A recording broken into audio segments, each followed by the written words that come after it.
This was me at 18 years old, 4 years ago, and this is me today at 22. I bet you're wondering how the fuck did I go from this to this in just 4 years? Well, I'm about to show you the exact steps that I took and how the fuck you can do the exact same thing, but it won't take you 4 years. I'm gonna show you exactly what you can do so that you can start running up a bag for yourself in just 30 days or less. What's good, everyone? This is Sean or Lokes, and I built together this massive Miro board that took me the last week working on. It's going to show you literally everything I learned in the last 4 years and how you can replicate the same exact thing. So without further ado, let's get right fucking into it. This channel does not promote or encourage any illegal activities. All contents provided by this channel is meant for educational purpose only. Alright, so as you guys can see here, we got this insane Miro board built out, going through literally A to Z on reselling everything that I've learned in the past 4 fucking years of doing this shit. I've gone through so much struggle, so much trial and error. I'm going to be giving you guys the exact blueprint, exactly what you need to get started on this today, and within the next 30 days or less, you could be making 10 to 20K a month.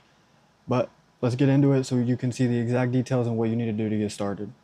But first off, before we get too much into everything, I'm going to just show you guys a little bit of the timeline on how I went from being poor and broke at 18, working a job in 100-degree heat, to where I'm at now, fully self-employed, making 30 to 40K a month consistently for the past 2 years. So first off, we're going to go through this timeline here.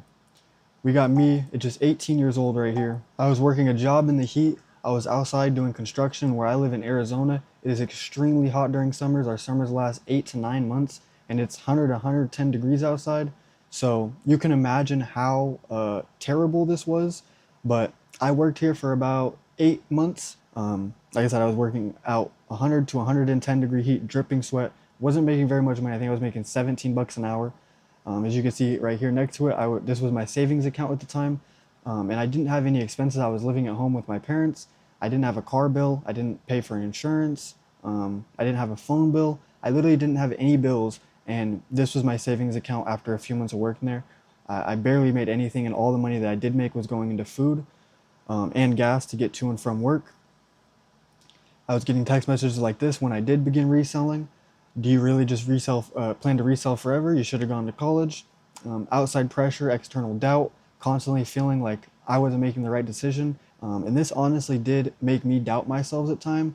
But you honestly just gotta say, fuck them, fuck everyone else. If you believe in yourself, at the end of the day, that's all you fucking need. All you need is yourself. And you, at the end of the day, you can get the shit done. You don't need anyone. You don't need any handouts. You don't need none of that shit. As long as you believe in yourself and you grind for that shit, I promise you can get there. But yeah, getting into the next one here, we got the discovery. I found online reselling content.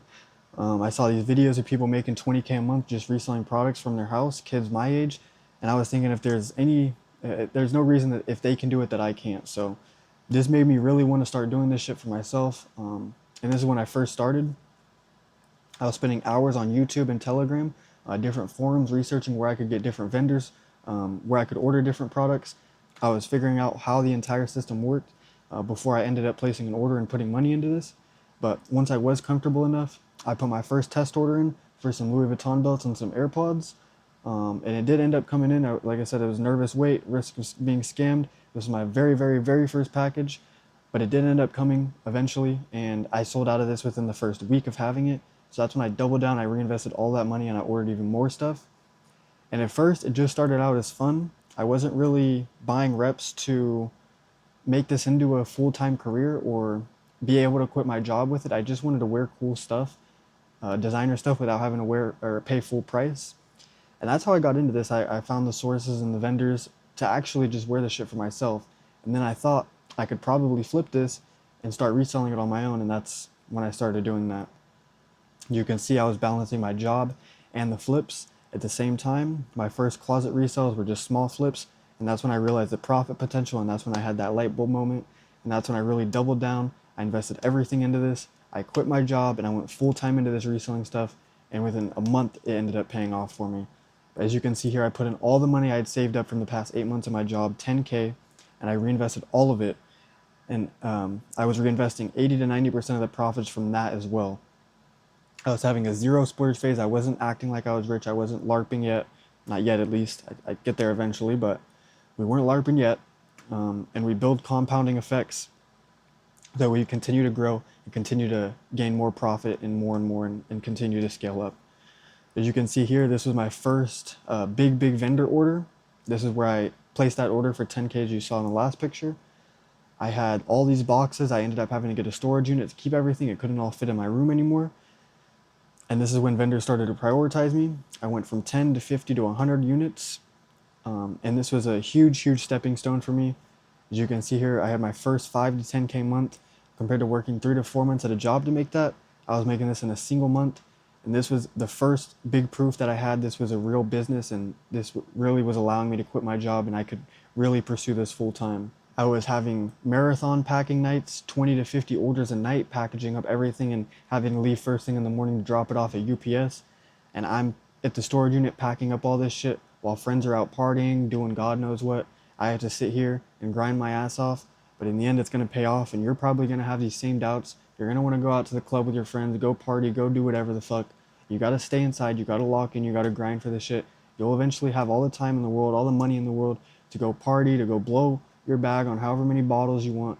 But at first, you got to lock in until you get there. You got to grind, reinvest everything, and just stay down, and eventually you're going to come up for it. Another thing, you're going to get banned on different platforms. Facebook Marketplace, OfferUp I've never been banned on, but you will get banned on Facebook, Shopify, probably Depop, eBay. All of these I've been banned on in the past. It's just something that comes along with this business model. You got to move past it and mitigate the risks as much as possible. We'll get into a little bit later on how you can mitigate those risks, but you got to keep this in mind. This is something that you're probably going to deal with.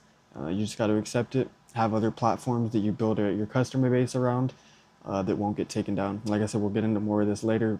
Go into detail on all this. And then we're gonna have refunds and returns. People are gonna try to refund your shit sometimes. They're gonna try to scam you. You might even get damaged items, or you might accidentally sell a damaged item to a customer. These are all things that you're gonna run into, and you just have to learn how to mitigate all of these risks. Like I said, we'll get into it a little bit later, exactly how you can do these. Another thing is vendor fails, getting the wrong stuff from your vendor, wrong colors, wrong sizes, defective items, delayed batches. They say it's going to come at one day and it doesn't. These are all things that you're going to run into eventually down the road, and you're just going to have to learn how to deal with them and learn to mitigate these risks. But like I said, we will teach you how to do that, and we will show you exactly what you can do and what I've learned, and exactly what I do to mitigate these risks myself. Point here, we got mental burnout. You are going to get mental burnout eventually. You might feel like quitting if it doesn't work right away for you.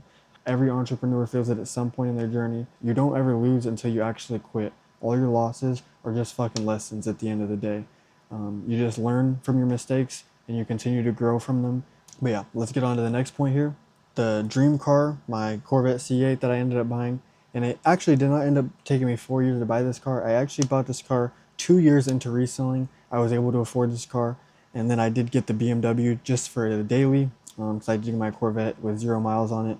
So I wanted something a daily. I didn't want to have to drive the Corvette around everywhere. Now we got the next point, the freedom mindset. No more 10-hour shifts in the heat. Invest, travel, and plan for my future and creating my family, providing for my family. And it honestly, you're not going to get here right away. It's going to take time, like I was saying before. But if you do stay consistent and you stay true to it, you will get here eventually where you can be financially free and have these benefits in life to where you can do whatever you want, go wherever you want, and still earn money wherever you're at. But let's get into the full video here, the full Miro board that I built out for you guys, as you can see here.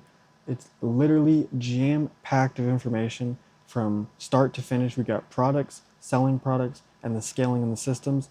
We're going to go through each one of these categories and each one of them in complete and full detail. Get right into it. We're going to get started with the products tab here. And it starts off talking about the vendors and how to build these relationships with these vendors. All right, so first off, getting into the vendors, we got a scoreboard on how we're going to tag our vendors reliable or unreliable. The reliable vendors, the things you're going to want to look out for, are having a consistent stock, no random outages. You're going to want to have predictable shipping times and tracking their historical averages. You're going to want to have clear communications between you and the vendor and making sure they're replying within 24 hours or less every single time. And you're going to want to make sure they have transparent pricing. You want to know what they are paying and what they're charging you so you can see their profit margins and make sure that you're not getting overcharged for whatever items you're getting. And unreliable things you're going to want to look out for are late shipments. You're going to want to track percentage of late orders. If the vendor says it's going to come at this date and it comes a week or two later, track the percentages of how many of these shipments come in late. You're going to want to track ghosting patterns and track response gaps. If a vendor is consistently taking 24 hours or longer to respond, they're probably unreliable. Another thing is price fluctuations mid-order is another big one you're going to want to look out for. If a vendor randomly tells you item is more than they said it was before, they're full of fucking shit. 9 times out of 10, I mean, a few times the prices can go up, but 9 times out of 10, they're full of fucking shit. And inconsistent packaging, if it's orders are constantly coming in different boxes, different packages, especially like if you're getting watches and they're coming in different watch boxes, these are big signs of bad vendors and unreliable and inconsistent vendors. On the next side here, we got the vendor scorecard. These are what you're going to do to keep track of the vendors. You're going to have a CRM and a column going and having delivery time, quality check pass rate, and refund percentages. You're going to want to keep track of all these for all the vendors that you're buying from. You're going to want to rate the vendors monthly and color code them green, yellow, or red based on whatever performance they are. And whatever vendors are consistently in the red, you want to get rid of and replace them with someone else. And the next point is backup vendors. You're always going to want to have 2 backup vendors for every product. Tag as a secondary in the CRM and rotate test orders monthly to keep those vendors warm and see how they are doing and how they perform. Now, next up, we got the relationships, and this is how you're going to build those relationships with these vendors and stay consistent with them and eventually build that trust so that you can get loyalty rewards that we'll talk about, as you can see here. So first up, we got the communication. The preferred apps are going to be Telegram, WhatsApp, and sometimes, very rarely, WeChat. You're going to want to translate messages into vendors' native language if they don't speak English. Most of these vendors are going to speak English already and pretty fluently, but if they don't, you're going to want to use Google Translate just to make their life easier. You're going to learn as this guide goes on, the majority of dealing with these vendors is just making the vendor's life as easy as humanly possible. You want to be taking as much workload and stress off of them. And at the end of the day, this is going to mitigate risks of you getting the wrong shit, and it's going to give you that trust, and it's going to build up to eventually those loyalty rewards like we'll talk about here in a second. Another thing you can do is send voice notes to the vendors. This is going to build good rapport and even getting on calls with them. This could also help you if you're dealing with a new vendor, getting on a voice call or even a video call so they can show you the products on video before you buy anything. Next up, we got building trust. You're going to want to make sure you're paying on time every single time. If you say you're going to pay right then and there. Don't wait a day or two. This is just bad looks for you at the end of the day, and you want to give the vendor the best look on yourself as possible. You want to make them seem like you're a very good guy to do business with. You're going to be paying on time every time. You're going to be buying stuff consistently in bulk, and you're going to be growing and staying consistent, buying from that vendor and that vendor only. And even if you don't, that's what you want the vendor to think. So you gotta be on your A game when you're dealing with these vendors, honestly. It's gonna help you out so much in the long run. Next, you wanna never dispute unless there's a major quality check issue and the vendor doesn't want to deal with it themselves. Most of the time, if you're buying consistently from these vendors and you're dealing with them and buying in bulk, they're going to, if they're a good, reliable vendor, they're going to replace the item or give you a refund, whatever the case is. Most of the time, if they're a good vendor, they're going to do whatever you're asking so that you won't have to dispute. But if you do come across someone that's not good and unreliable, then you do have that option to dispute as long as you purchase through the trusted payment options, which we'll talk about here in a second as well. You're also going to want to share your success stories from your customers with your vendors, so that way your vendors know that you're working with people that are actually doing this and actually making money, and that you're going to continue growing with them and continue buying more and more products from them. Next up, we got loyalty perks. Loyalty perks are a huge thing that you're going to get eventually from working with these vendors consistently. You usually get them after the third or fourth bulk order.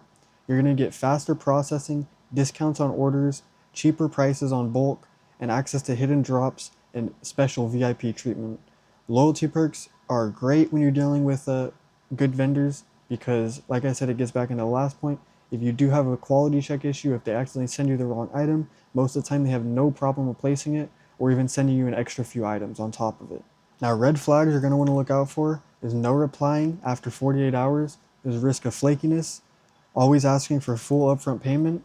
If they're asking for the full upfront payment and it's your just first time working with them, I mean, not all the time does this mean that they're going to scam you, but most of the time, if they're cool, they don't have a problem with sending half up front, and once they can send you quality check videos, you can send the rest of the payment.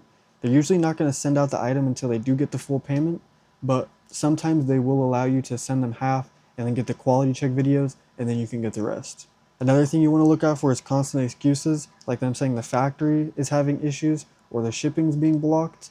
These are 9 times out of 10 just excuses for laziness or slack on their end. So if you're constantly getting excuses like this from your vendors, they're probably an unreliable vendor. Now, this is getting into my next point. If you are looking for vendors and you're just getting into this reselling, you can join my WAP. It's just $40 and you get a list to my full vendor guide, my full access to every single supplier that I've used that's trusted and reliable in the last 4 years. This is every vendor that you could possibly need. You'll be able to get every single item that you could possibly want to resell. So if you do want that, that's a great resource. You're also going to get access to a bunch of guides and access to the community with a bunch of other resellers. I'm not going to go too much into that because most of the information you do need is just going to be in this guide if you do already have the vendors. But if you do want some extra help and that extra push, go ahead and check that WAP out. It's a great resource for any of you guys just getting into this. But getting into this next point here, we got the margins.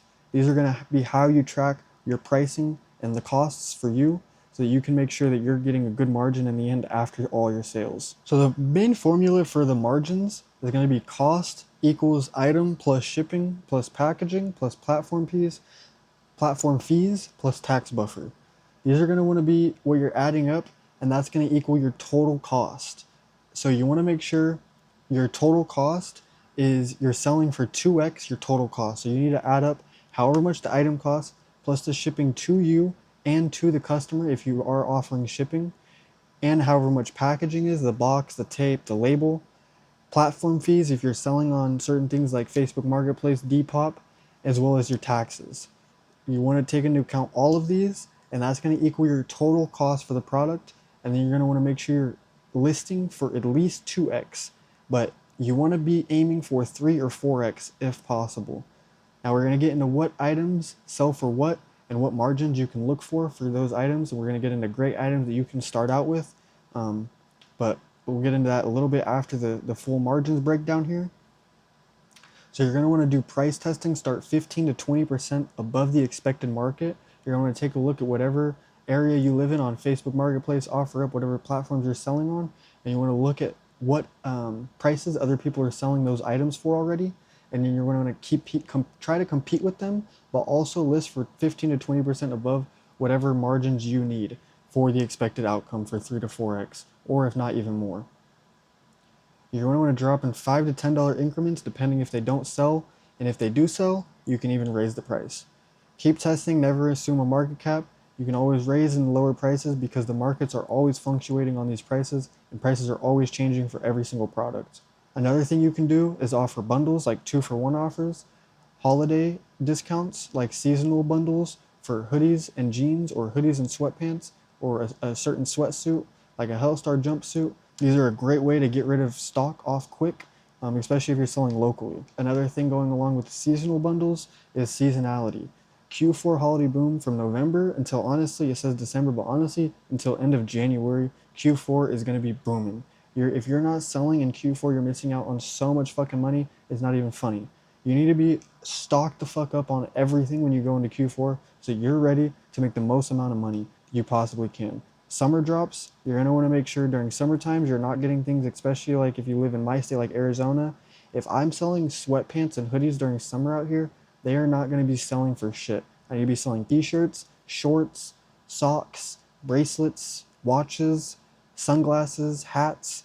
There are so many other products that you can look for, but you want to make sure for the seasons you're staying up to date with the products that you have in stock. And for slower months, you're going to want to pivot to evergreen staples like AirPods, whatever products. Honestly, it's different for every area, but you will find out whatever area you'll live in, what products are selling the best there, and whatever products are selling the best year round. Whenever there's slower months, these are the products that you want to stock up on. Now getting into the next point, we got the starter products, going over the margins and the prices that you can be expecting for these products. Now, all of these are going to be great products to get started if you're just starting out reselling and you don't know anything about the markets or what products are selling good. Like I said, any of these are going to be a great fucking starter for you.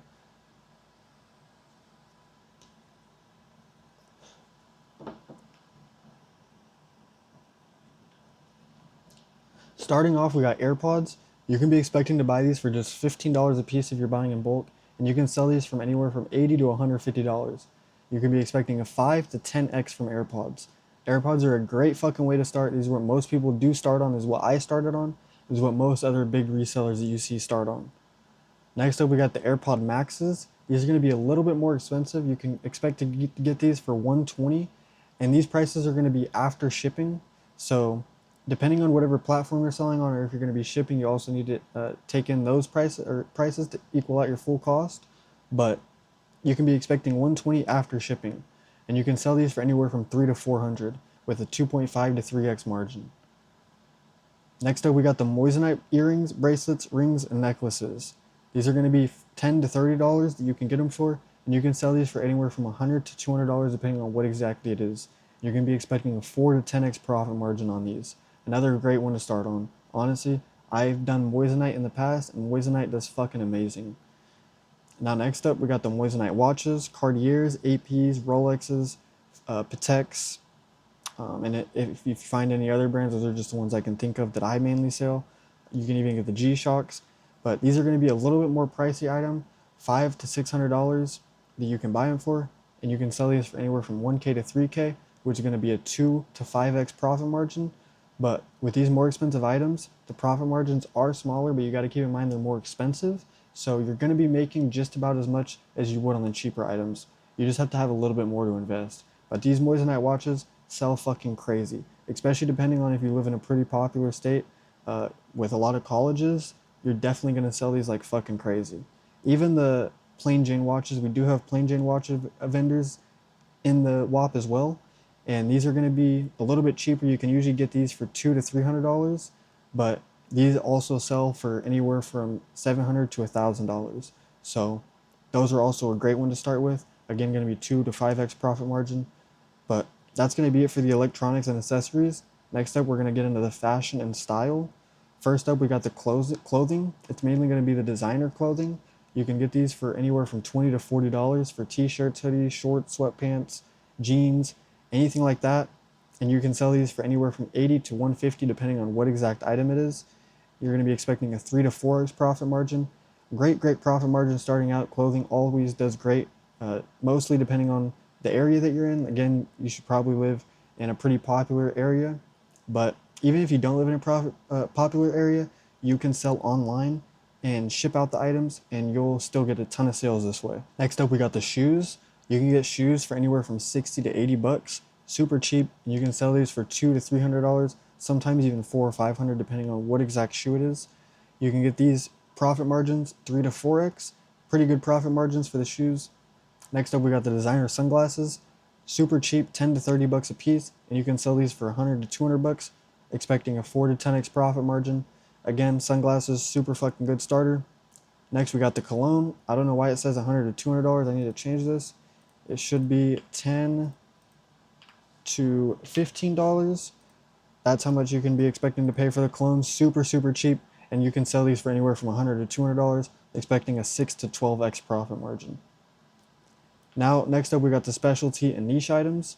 These are going to be things like OEM BMW downpipes, steering wheel covers, or even steering wheels, and other BMW parts, or even other car parts and accessories that you can find. You can get these for super cheap through some of the vendors I have listed in my WAP, like super cheap from different vendors. You can get these for $50 to $100 and sell them for $200 to $300 with a profit margin of 3 to 5x. Next up, we got the Lego sets. You want to be targeting the rare and collectible sets, but you can get these for anywhere from 30 to 50 bucks and sell them for anywhere from 200 to 500 and upwards of 1,000 depending on what set you get. But you can expect a 5 to honestly a 15x profit margin on these depending on what exact set you have. Now we'll get into the next point, the negotiation side of things. These are going to be negotiating with the vendors. So getting into the first point, when to negotiate, you're going to want to negotiate after 2 to 3 consistent orders or once you hit 2K a month with the same vendor. Now the points that you can leverage with these vendors are bulk orders, saying I can move 200 units a month, competing quotes, saying that I have another vendor that's offering this amount, if you can do this amount and beat them, or consistent reorders, I'll be your monthly buyer, saying I'll buy X amount of products every single month on this date and following through with that every single month. Now, what to negotiate? You can negotiate price per unit, shipping, you can get different shipping routes, air versus sea, in EMS versus DHL payment structure, so deposit versus post pay. If you get a good vendor, you can pay in sections. So you'll have a payment plan with them and maybe pay a little bit every week up until you pay the full amount off. Or minimum order quantities, you want to push for lower order quantities and cheaper prices the more you buy. And different tactics you can use when negotiation, asking for a 3 to 5 discount first, never 20% up front. You don't want to go for a crazy discount because it's honestly just going to disrespect the vendor. You want to go for a little bit at first and consistently ask for those small discounts, and eventually you will get to that 20% off, but you got to build your way up to that. Negotiate shipping faster than price. Vendors hate cutting margins and giving small wins. I'll cover your escrow fees if you drop MOQ. The biggest thing, guys, with these vendors, like I was saying earlier, you want to make their life as easy as humanly possible. That's the biggest thing that you want to deal with when working with these guys. That's really all you have to worry about, is making their life as easy as possible, and they'll deal with the rest. Now, next up, we got the vendor fails. These are going to be common issues: wrong colors, sizes, and designs, quality check disasters, broken zippers, stains, misprints, delays for holidays, customs, or China shutdowns like for the Chinese New Year. You're going to want to have a backup plan for these, a rainy day stock, 2 weeks worth. So you want to make sure whenever your stock's running low, you're constantly re-upping if you see your stock getting low. So that way you're never stuck with absolutely nothing on hand, because this is going to be leaving a lot of money on the table if you're out of products for 2-3 weeks at a time. And you're also going to want to have a pre-negotiated backup vendor ready to swap to if necessary. Like we were talking about before, it's good to have 2 backup vendors if possible, but if not, you need to have one. One is necessary. And next, we got the refund policies, screenshot and proof videos, written agreements, replace or refund if X% defect, and always demand for a partial refund for shipping delays. And next, we got the cutting vendors. If a vendor fails 2 times in 3 months, put them on probation. And if it fails 3 fails in 6 months, cut them and just find a new vendor for that product. Now, trend spotting is when you're looking at social platforms to see what products, what sounds, what hashtags are currently trending, new products that these brands are coming out with, new styles. You can look for tools like Google Trends and keyword spikes, AliExpress's best sellers, and you want to try to get early signals on these so you can be early to selling those products. And competitors are going to want to reverse engineer their listing, photos, descriptions, track their pricing psychology. If they lower a price, lower it. If they raise a price, raise it. And you want to try to keep your prices lower than all the other competitors on whatever apps you're selling on. With competitors, make sure you're not using the same photos and the same exact descriptions. Just get a good idea of how they're doing it, so that way you can learn how to do it yourself as well. Next up, we got the minimum order quantity. You're gonna want to start with test orders with every vendor. Even if you're getting good quality vendors from my suppliers, you're going to want to test products just to be sure that they sell in your area, because every marketplace is different for every single area. Some people in those areas might like certain products, and in other areas they might not. So see what products are best sellers in whatever area you are in. Test a bunch of different products, and whichever ones sell the quickest, whichever ones you have the best margins on, double down on those, get more of those, and whichever ones don't, you know not to order again. And another thing is scaling up. Once 70% of test batches sell in 2 weeks, scale to 50 plus. So you're going to want to make sure you're constantly reinvesting your profit into getting more and more inventory, so that way you can continue to scale and continue to make more money. Another thing is bundling minimum order quantity across every different product. You're going to want to make sure that the MOQ for whatever vendor is set for the entire order that you're getting, not per product. Next up, now we got the payments. Oh, it looks like it's cut off here a little bit. Let me fix that. Payment and risk. So we got 3 different ones here: safe methods, risky, and strategic. Okay, so first off, we're going to start with the safe methods. The safest methods for paying your vendors are going to be PayPal goods and services and escrow. The riskiest ones are going to be Western Union and direct crypto. Only trusted vendors should be getting direct crypto or using Western Union. Now, any of my vendors in my supplier list are trusted. You can send them direct crypto or whatever payments they have, because not all vendors are going to accept PayPal goods and services, but that doesn't mean they're not legit. But if you are just working with a vendor first time and you don't have any recommendations or vouchers from anyone that you know personally, I would just skip him and move on to someone that you can trust, that you get from a trusted source. And then strategic, like I was just saying, start with safe, shift to risky once trust is built. And always, always, always test a new vendor with PayPal only. Next up, we got the communication and scripts. Or actually, we'll go over here first.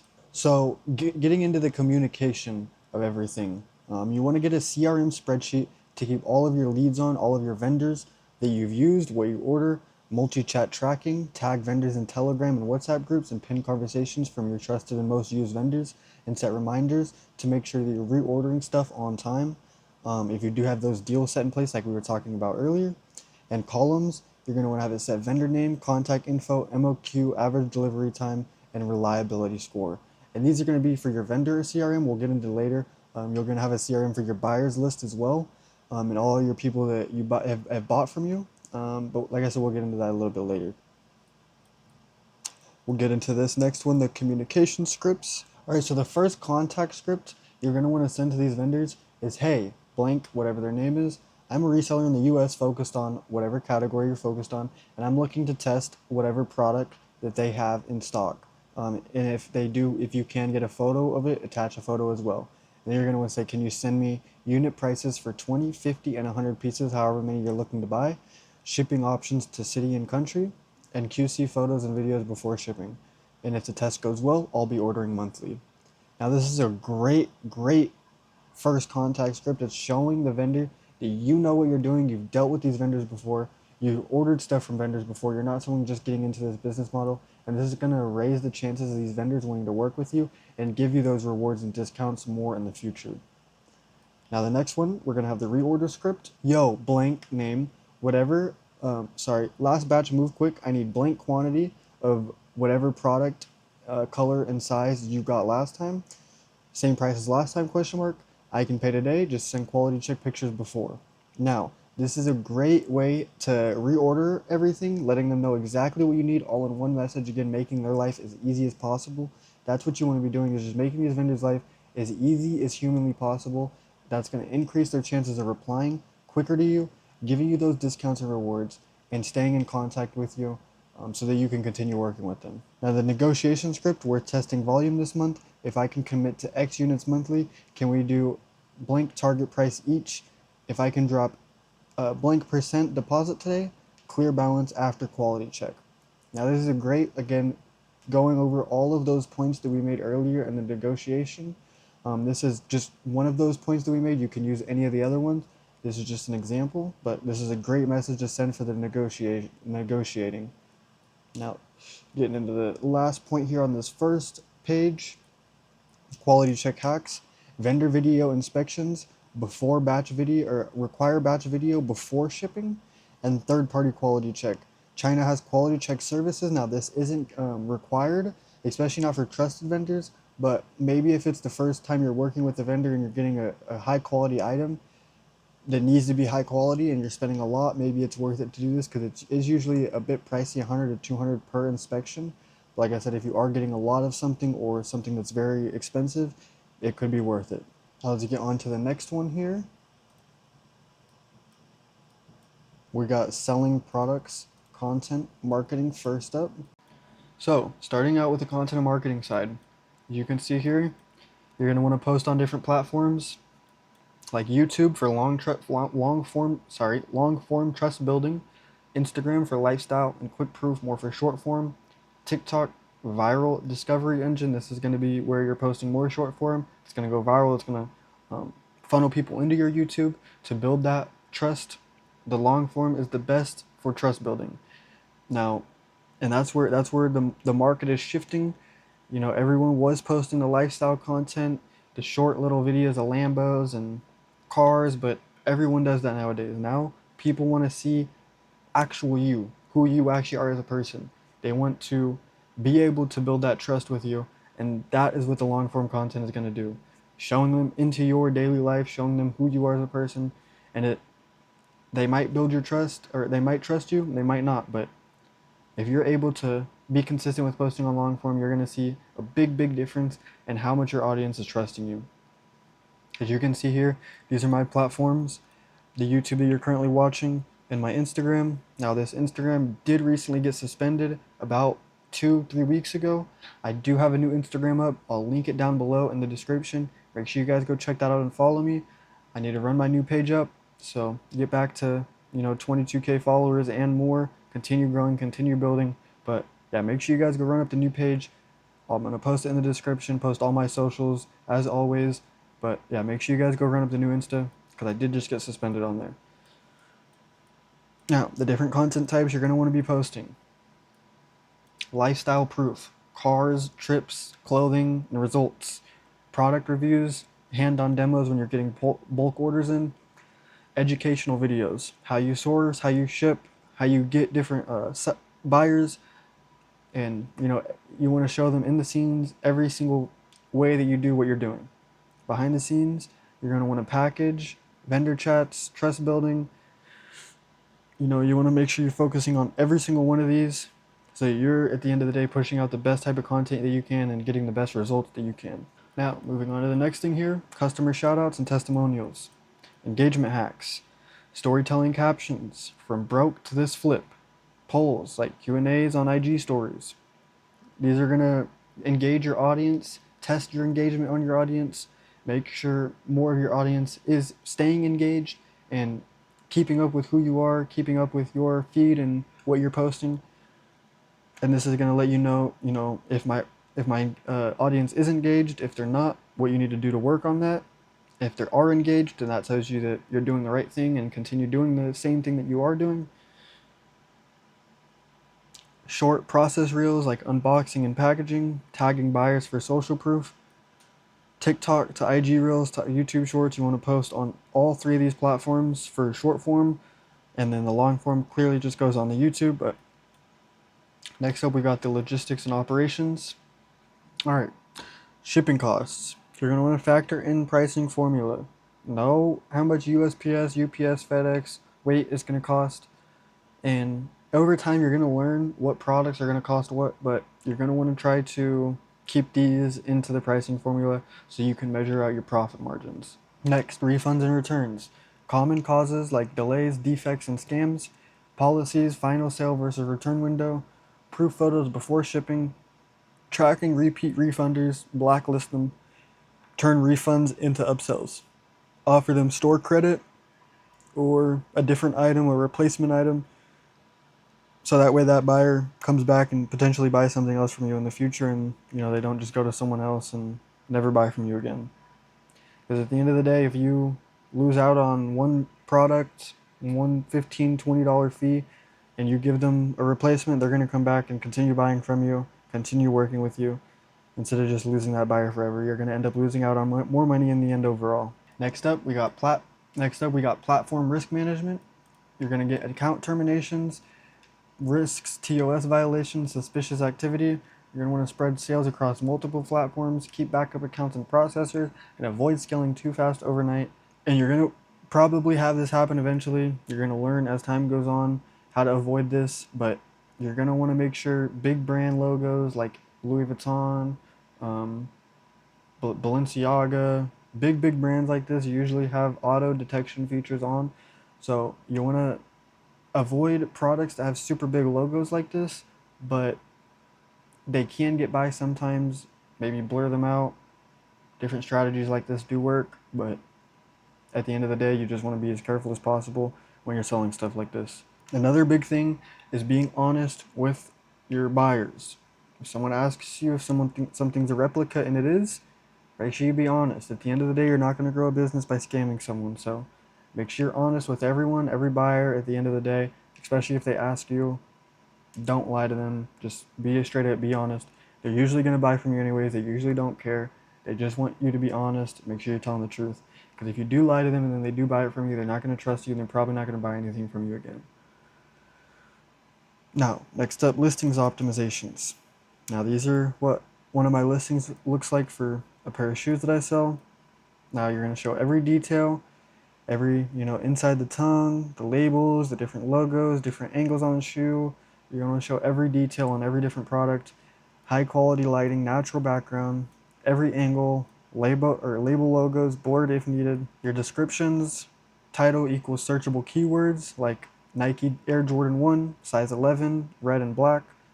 condition, used like new, add brand new inbox and body text, sizes, materials, and shipping details, and bundle offers. If you are offering any, DM for discount on multiple pieces. You can add that, something like that, in the description as well. As you can see here, we'll zoom in on it. This is what one of my listings look like. Off-white out of office shoes, $200 per item, and I put it as used like new because these are going to be pushed out more.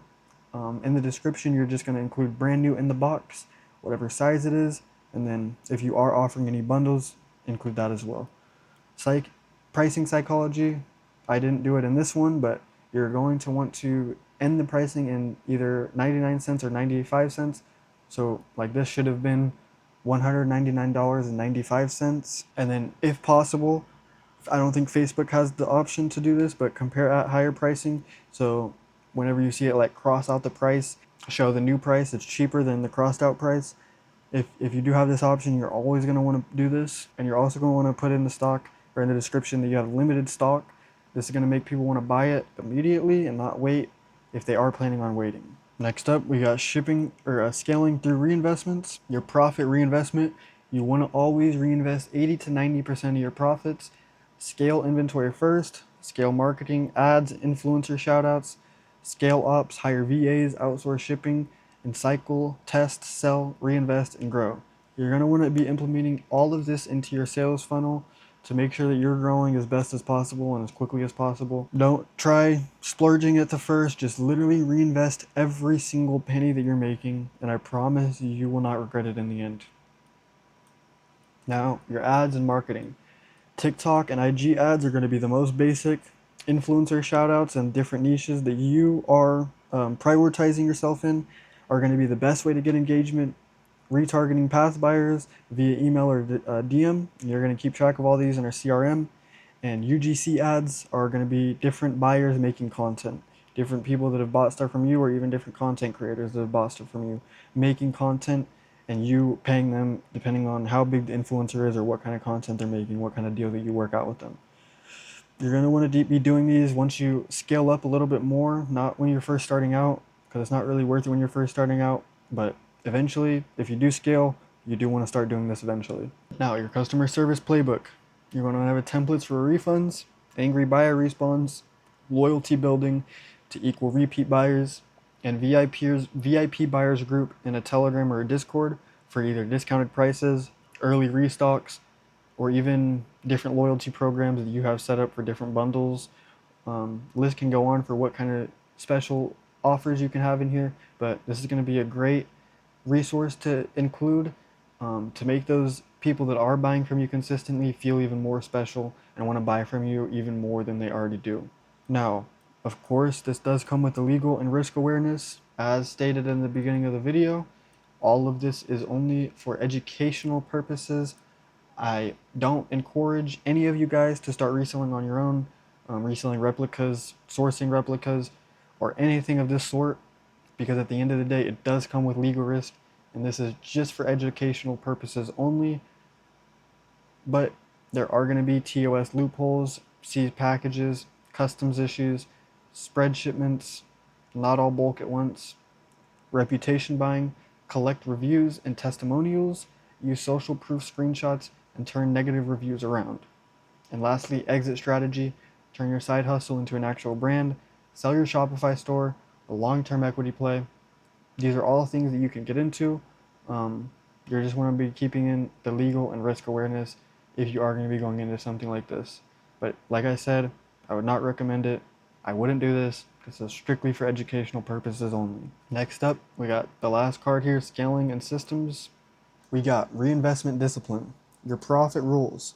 Again, reinvest 80 to 90% of profits early, especially early on. Don't start splurging. I know I've said this a lot, but this really hindered my growth at first, so I want to make sure that you guys don't make the same mistake as me. Make sure you reinvest all your profits early. Your compounding is going to cycle. Test small batch items, and then sell, reinvest, and scale. Build momentum with rolling investments. You're going to want to create weekly, monthly reinvest percentage trackers to see how much you're scaling and how much you're growing, and making sure that you're scaling and growing at a consistent rate. Tracking tools. You can use Google Sheets for this, Notion dashboards, or even profit versus reinvestment ratio reports, like on your bank statements or different things like that. Next up, inventory scaling. Bulk ordering. Move from 10 units to 50 units to 100 units. Again, continuing to scale your inventory is going to continue to compound your growth. Negotiate for better vendor terms. The more you're going to buy, the cheaper you're going to get per unit. So the cheaper you're going to get and the better profit margins you're going to get at the end of the day.